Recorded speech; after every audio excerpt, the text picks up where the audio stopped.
However, I'm going to fault him for a few things. In the first minute, Oyarzabal wasn't in the game. Came in the 30th minute of the match. Can you imagine that? He wasn't taking up the number 9 role as he should have. As soon as the second half started, I expected De La Fuente to take him off, but he didn't.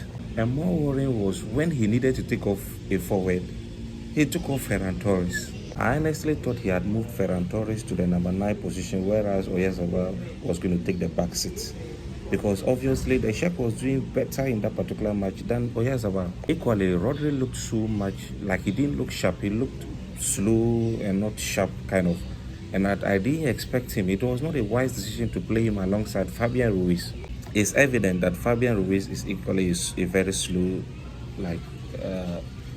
midfielder, and that it wouldn't have been a wise decision to feature Fabian Ruiz alongside Rodri, who was already slow as well and not in his best of form.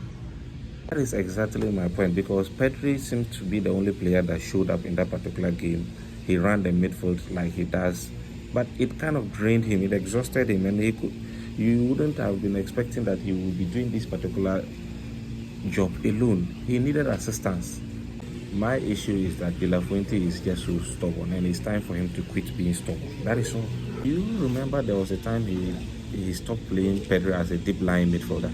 Pedri was always a different player for Barcelona, and a different player for Spain. Just because Hansi Flick deployed Pedri in a different way, then just because of how stubborn De La Fuente is, he would deploy him in his own system. But until he adapted to Flick's way of playing Pedri, that is when we started seeing Pedri giving us wonderful performance in the Spanish JC. And so he's kind of stubborn. He's so much glued to his own ideas and philosophies, and he's not willing to be flexible and adjust to modern trends. Just play the players as they are being used in their clubs, and they prove every single day. But he just wouldn't listen.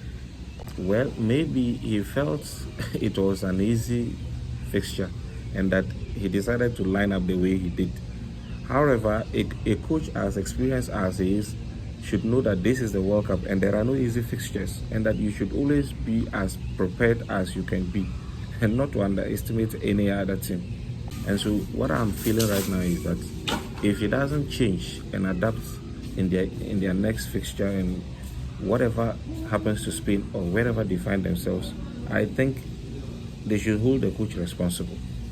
My best option, honestly speaking, my best option for the double pivot should be Pedri and Gavi, and whoever he chooses to play as the number 10, fine. I don't have any problem with that. It's going to work so much marvelously for them. As for the defense, I feel it was okay. Anyway, it wasn't tested that much because this Cape Verde isn't a team that attacks more, and they didn't even attack that much. And so I can't say much on that. But I feel the defense was okay. He should just fix the midfield. We all know that Spain thrives in the capacity and ability of their midfield. And so if they want to go far in this tournament, that midfield must be fixed. If not for Pedri in that particular midfield, they would have been worse off than Brazil. And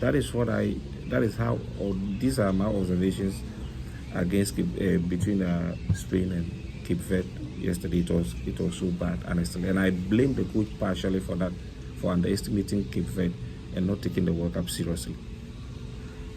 Anyway, there is still a chance. We have seen the story of Argentina, how they lost to Saudi Arabia and then finally won the competition. So maybe the best of Spain is yet to come, and so I still believe in them. I think that with the right choices, something good is going to come out of them. Yeah.